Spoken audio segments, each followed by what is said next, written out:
श्री गणेशाय नमः। ओम नमो भगवते वासुदेवाय। श्रीमद् भागवत में महात्म्य का दूसरा अध्याय प्रारंभ करते हैं। यमुना और श्री कृष्ण पत्नियों का संवाद। कीर्तनोत्सव में उद्धव जी का प्रकट होना। ऋषियों ने पूछा, सूत जी अब यह बतलाइए कि परीक्षित और वज्रनाभ को इस प्रकार आदेश देकर जब शांडिल्य मुनि अपने आश्रम को लौट गए तब उन दोनों राजाओं ने कैसे कैसे और कौन कौन सा काम किया। सूत जी कहने लगे, तदनंतर महाराज परीक्षित ने इंद्रप्रस्थ अर्थात दिल्ली से हजारों बड़े बड़े सेठों को बुलवाकर मथुरा में रहने की जगह दी। इनके अतिरिक्त सम्राट परीक्षित ने मथुरा मंडल के ब्राह्मणों तथा प्राचीन वानरों को, जो भगवान के बड़े ही प्रेमी थे, बुलवाया और उन्हें आदर के योग्य समझकर मथुरा नगरी में बसाया। इस प्रकार राजा परीक्षित की सहायता और महर्षि शांडिल्य की कृपा से वज्रनाभ ने क्रमशः उन सभी स्थानों की खोज की जहां भगवान श्री कृष्ण अपने प्रेमी गोप गोपियों के साथ नाना प्रकार की लीलाएं करते थे। लीला स्थानों का ठीक ठीक निश्चय हो जाने पर उन्होंने वहां की लीला के अनुसार उस स्थान का नामकरण किया। भगवान के लीला विग्रहों की स्थापना की तथा उन्होंने स्थानों पर अनेकों गांव बसाए। स्थान स्थान पर भगवान के नाम से कुंड और कुएं खुदवाए, कुंज और बगीचे लगवाए, शिवादि देवताओं की स्थापना की, गोविंद देव, हरिदेव आदि नामों से भगवत ग्रह स्थापित किए। इन सब शुभ कर्मों के द्वारा वज्रनाभ ने अपने राज्य में सब और एकमात्र श्री कृष्ण भक्ति का प्रचार किया और बड़े ही आनंदित हुए। उनके प्रजाजनों को भी बड़ा आनंद था। वे सदा भगवान के मधुर नाम तथा लीलाओं के कीर्तन में संलग्न हो परमानंद के समुद्र में डूबे रहते थे और सदा ही वज्रनाभ के राज्य की प्रशंसा किया करते थे। एक दिन भगवान श्री कृष्ण की विरह वेदना से व्याकुल 16,000 रानियां अपने प्रियतम पति देव की चतुर्थ पटरानी कालिंदी अर्थात यमुना जी को आनंदित देखकर सरल भाव से उनसे पूछने लगीं। उनके मन में सोतिया डाहा लेश मात्र भी नहीं था। श्री कृष्ण की रानियों ने कहा, बहन कालिंदी, जैसे हम सब श्री कृष्ण की धर्मपत्नी हैं वैसे ही तुम भी तो हो। हम तो उनकी विरह अग्नि में जली जा रही हैं। उनके वियोग दुख से हमारा हृदय व्यथित हो रहा है, किंतु तुम्हारी यह स्थिति नहीं है। तुम प्रसन्न हो, इसका क्या कारण है? कल्याणी, कुछ बताओ तो सही। उनका प्रश्न सुनकर यमुना जी हंस पड़ी।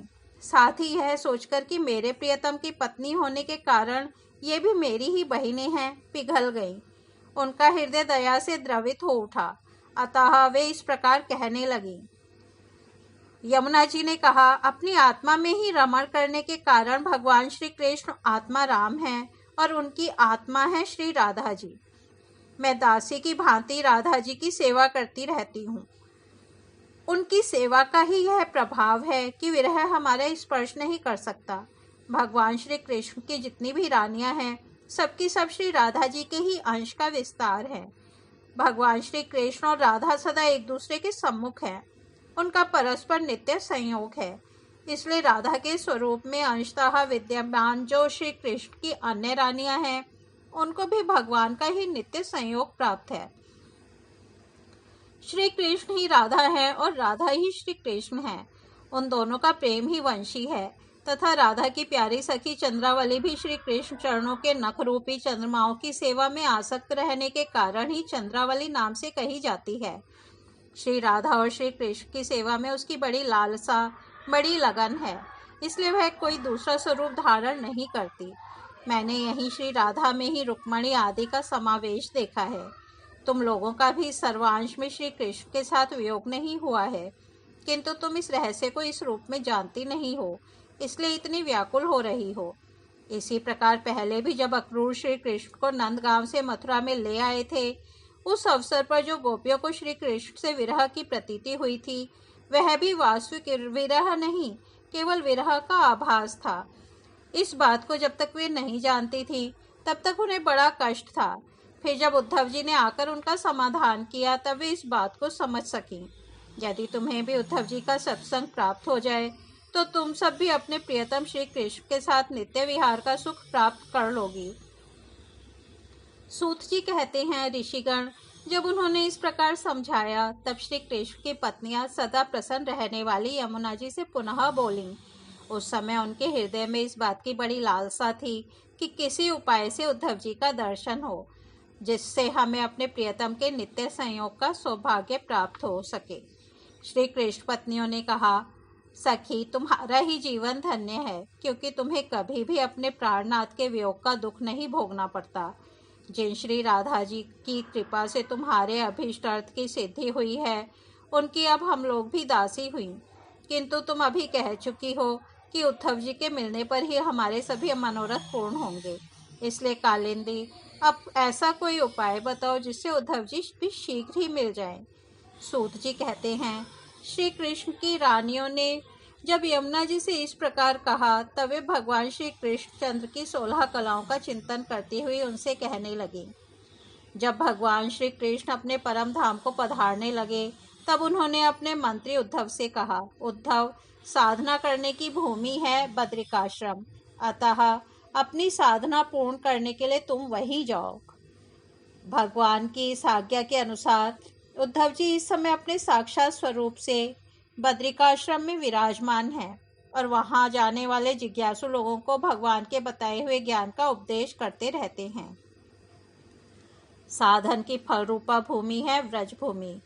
इसे भी इसके रहस्यों सहित भगवान ने पहले ही उद्धव जी को दे दिया था, किंतु वह फल भूमि यहाँ से भगवान के अंतर्धान होने के साथ ही स्थूल दृष्टि से परे जा चुकी है। इसलिए इस समय यहाँ उद्धव प्रत्यक्ष दिखाई नहीं पड़ते। फिर भी एक स्थान है जहाँ उद्धव जी का दर्शन हो सकता है। गोवर्धन पर्वत के निकट भगवान की लीला सहचरी गोपियों की विहार स्थली है। वहाँ की लता, अंकुर और बेलों के रूप में अवश्य ही उद्धव जी वहाँ निवास करते हैं। लताओं के रूप में उनके रहने का यही उद्देश्य है कि भगवान की प्रियतमा गोपियों की चरण रज उन पर पड़ती रहे। उद्धव जी के संबंध में एक निश्चित बात यह भी है कि उन्हें भगवान ने अपना उत्सव स्वरूप प्रदान किया है। भगवान का उत्सव उद्धव जी का अंग है, वे उससे अलग नहीं रह सकते।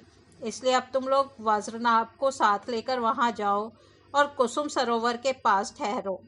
भागवत भक्तों की मंडली एकत्र करके वीणा, वेणु और मृदंग आदि बाजों के साथ भगवान के नाम और लीलाओं के कीर्तन, भगवत संबंधी काव्य कथाओं के श्रवण तथा भगवत गुण गान से युक्त सरस संगीतों द्वारा महान उत्सव आरंभ करो।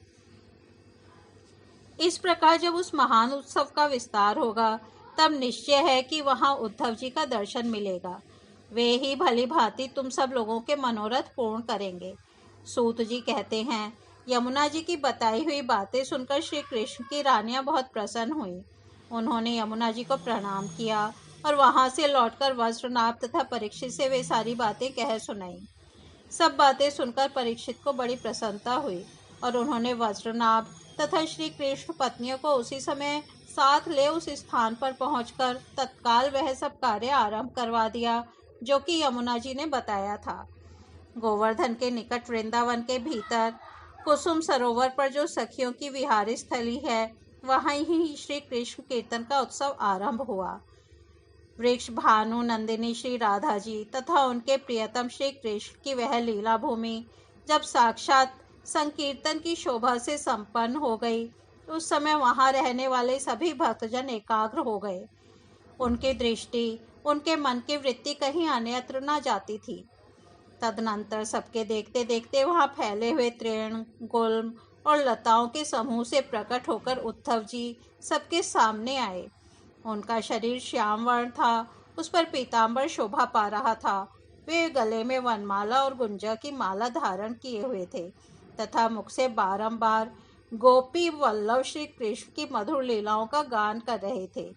उद्धव जी के आगमन से उस संकीर्तनोत्सव की शोभा कई गुनी बढ़ गई। जैसे स्फटिक मणि की बनी हुई अट्टालिका की छत पर चांदनी छिटकने से उसकी शोभा बहुत बढ़ जाती है। उस समय सभी लोग आनंद के समुद्र में निमग्न हो अपना सब कुछ भूल गए, सुध-बुध खो बैठे। थोड़ी देर बाद जब उनकी चेतना दिव्य लोक से नीचे आई, अर्थात जब उन्हें होश हुआ, तब उद्धव जी को भगवान श्री कृष्ण के स्वरूप में उपस्थित देख अपना मनोरथ पूर्ण हो जाने के कारण प्रसन्न हो वे उनकी पूजा करने लगे। इस तरह से श्रीमद् भागवत में महात्म्य का दूसरा अध्याय समाप्त होता है। कल हम तीसरा अध्याय श्रीमद् भागवत की परंपरा और उसका महात्म्य भागवत श्रवण से श्रोताओं को भगवत धाम की प्राप्ति सुनेंगे। तब तक हम यहीं विराम देते हैं। हरिओम तत्सत।